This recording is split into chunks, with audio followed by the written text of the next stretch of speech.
Պարոն Թունյան, որոշակիորեն շարունակեմ պարոն Ֆարմանյանի հարցը, որը ուղղված էր ձեր գործընկերոջը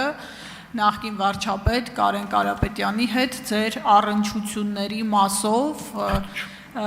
Ես հիշում եմ, երբ դուք այս հանձնաժողովի նախագահն էիք, որի համար առաջադրվել եք դեռ 19 թվականին, մի գրառում էիք արել Facebook-ում, որը բավականին մեծ քննարկումներ առաջացրեց, տնտեսական ցուցանիշներ էիք ներկայացրել ու ձեզ Արման Բաբաջանյանի ժամանակ օրաթերթը մեղադրեց, թե շարունակում եք գովազդել Կարեն Կարապետյանին ու նույն թերթը հետևյալ եզրակացություններ արել ձեր գրառումից, թե այս ցուցանիշներից միայն կարելի է եզրակացնել, թե ինչքան լավ կլիներ, որ Հայաստանի վարչապետը շարունակեր մնալ Կարեն Կարապետյանը մեջբերման ավարտը։ Ինչու սա հիշեցի, որովհետև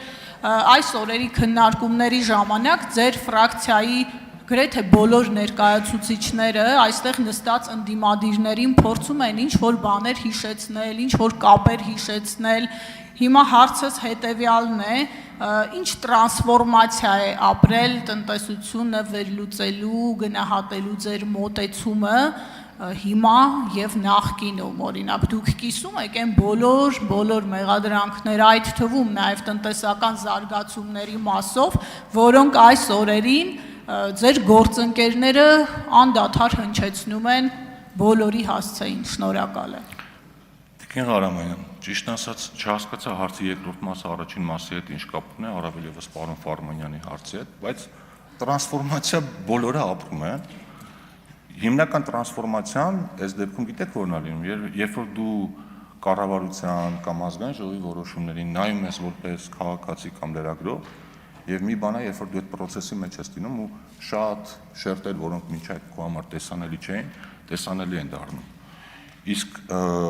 դուք կհիշեք, Տիկին Ղարամանյան, որ ես 2018 թվականին, 17 դուք ավելի լավ կհիշեք, դասընթացներ էի կազմակերպել տնտեսական լրագրողների համար, որին մասնակցում եք նաեւ դուք, ու կհիշեք, որ այդ դասընթացներին որպես դասախոս հանդես են գալիս նախկին ներկա պաշտոնյաներ, բոլորը ովքեր այդ դաշտում ասելիք ունեին, եւ այդ դասընթացի գլխավոր ասելիքն ու նպատակը այն էր, որ մեր լրագրողները իրենց ռակուրսը կարողանան որոշակիորեն փոխել, ու հույս ունեմ, որ օրինակ այդ դասընթացի արդյունքում ձեր մոտ որոշակի տրանսֆորմացիա եղել, օրինակ կուտակային կենսաթոշակային համակարգի վերաբերյալ հիշում եք Ներսես Երիցյանը, ինչպես ձեզ բոլորիդ համոզեց, որ դա լավ բան է, կամ հարկային համակարգի վերաբերյալ, այնպես որ տրանսֆորմացիա բոլորն են ունենում, կարծում եմ հիմա դուք էլ այստեղ նստած այդ տրանսֆորմացիան իմ կարծիքով այս երկու շաբաթվա ընթացքում ունեցել եք։ Շնորհակալություն։ Շնորհակալություն, ձեր խմբակցության մասով տրանսֆորմացիա չի լինի, այս երաշխավորված պնդում եմ վերաբերմունքի տեսանկյունից եւ ձեր քաղաքական ուժի, ինչ վերաբերում է այդ դասընթացներին, այո, ունենալով հումանիտար կրթություն, ես մասնակցել եմ եւ շատ լավ հիշում եմ, թե ինչ բավականին ակնածանքով էիք դուք ներկայացնում ժամանակի տնտեսական առաջընթացը, ձեռքբերումները եւ այդ դասընթացի դասընթացավարներից նաեւ տվյալ ժամանակի կառավարության ներկայացուցիչներն էին, շնորհակալություն, որ հիշեցրիք։ Տիկին Ղարամանյան, հիմա տրանսֆորմացիա կլինի, չի լինի, ես ասացի, մենք երկու տարբերակին էլ պատրաստ ենք, այդ փորձը ունենք, բայց օրինակ, եթե խոսում ենք պրոֆեսիոնալիզմից ու մնացած հատկանիշներից, ես ուզում եմ հիշեցնել, որ ձեր շարքերում կա մարդ, ով երբ սա ինձ մի 3 թե 4 տարի առաջ վերանորոգում էին Դիլիջանի թունելը,